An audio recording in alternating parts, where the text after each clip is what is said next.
بسم اللہ الرحمن الرحیم۔ محبت کیوں اور کس سے ہو؟ حقیقی محبت ایسی منزل ہے جہاں شائقین پہنچنا چاہتے ہیں۔ یہ دلوں کی خوراک، روحوں کی غذا اور آنکھوں کی ٹھنڈک ہے۔ یہ وہ زندگی ہے جس سے محروم شخص مردوں میں شمار ہوتا ہے۔ یہ وہ نور ہے جس نے اسے کھو دیا، وہ اندھیروں میں بھٹکتا پھرتا ہے۔ یہ ایسی شفا ہے جس سے محروم رہنے والے کے دل میں تمام بیماریاں ڈیرا ڈال لیتی ہیں۔ یہ وہ لذت ہے جو اسے پانے میں کامیاب نہ ہوا، اس کی ساری زندگی غموں اور تکالیف میں گزرتی ہے۔ یہ ایسا نشہ ہے جس میں مبتلا ہونے والا محبوب کو دیکھ کر ہی ہوش میں آتا ہے۔ یہی تو ہے جو ایمان، اعمال، مقامات، احوال کی روح ہے۔ اگر ان سے محبت نکل جائے تو یہ سب بے روح کے اجسام کی مانند رہ جائیں۔ محبت کیا ہے؟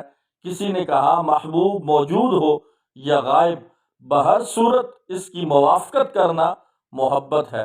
کوئی کہتا ہے محبت کرنے والے کی صفات مٹ جائیں اور محبوب کی ذات و صفات میں فنا ہو جائیں، یہ ہے محبت۔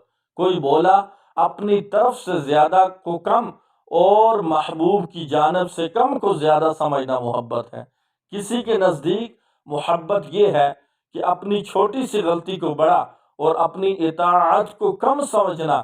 کسی نے بتایا اطاعت اپنانا اور مخالفت کو چھوڑ دینا محبت ہے۔ ایک نے تو یہاں تک فرمایا تو اپنا سب کچھ اپنے محبوب کو دے دے اور تیرے لیے کچھ بھی نہ بچے، مطلب اپنا ارادہ، جان، مال، وقت سب کچھ محبوب کے سپرد کر دے، بس یہی محبت ہے۔ یہ بھی کہا گیا دل سے اپنے محبوب کے علاوہ ہر کسی کی یاد مٹا دے۔ ایک عاشق نے تو انتہا کر دی، بولے محبت یہ ہے کہ تجھے اپنے محبوب کے متعلق یہ غیرت ہو کہ تجھ جیسا آدمی اس سے محبت کرتا ہے، مطلب تو خود کو حقیر جانے اور کم تر سمجھے، یا یہ سمجھے کہ تجھ جیسا شخص اس محبوب سے محبت کرنے والوں میں شامل ہے۔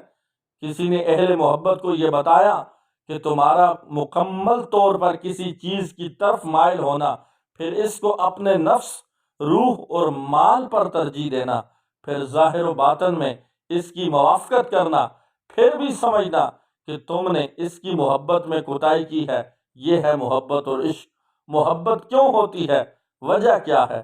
سبب کیا ہے؟ باعث کیا ہے؟ صورت حسین ہو تو محبت ہو جاتی ہے، اچھی آواز سے محبت ہو جاتی ہے، اچھے منظر سے محبت ہو جاتی ہے، کسی کی طاقت اپنی محبت میں جکڑ لیتی ہے، کوئی احسان کر دے تو محبت ہو جایا کرتی ہے، کوئی جان بچا لے، مشکل سے نکال دے، تنگی دور کر دے تو اس سے محبت ہو جایا کرتی ہے، اور جس سے محبوب صاف منع کر دے اس سے تو بالکل منہ موڑنا پڑتا ہے، ورنہ محبت میں جھوٹا قرار پاتا ہے۔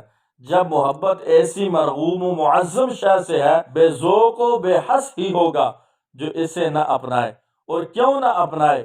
یہ انسانی فطرت میں شامل ایک جذبے کا نام ہے۔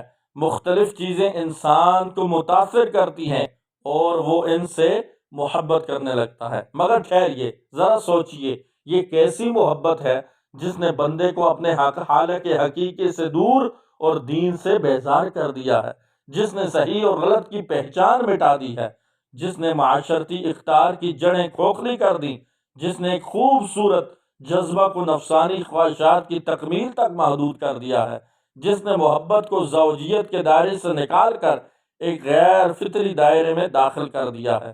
ہونا تو یہ چاہیے تھا کہ دلوں میں محبت کا سچا جذبہ پیدا کیا جائے، مگر یہ کیا محبت کے نام پر برائی اور بے حیائی کو فروغ دیا جانے لگا۔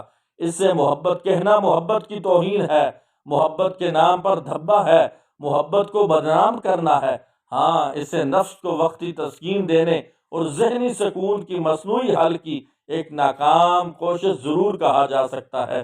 حقیقی محبت تو یہ ہے کہ تم اپنے خالق و مالک رب کریم سے محبت کرو، اپنے پیارے نبی محمد عربی صلی اللہ تعالی علیہ وسلم سے عشق کرو، جنہیں اپنی امت سے بے مثال محبت ہے۔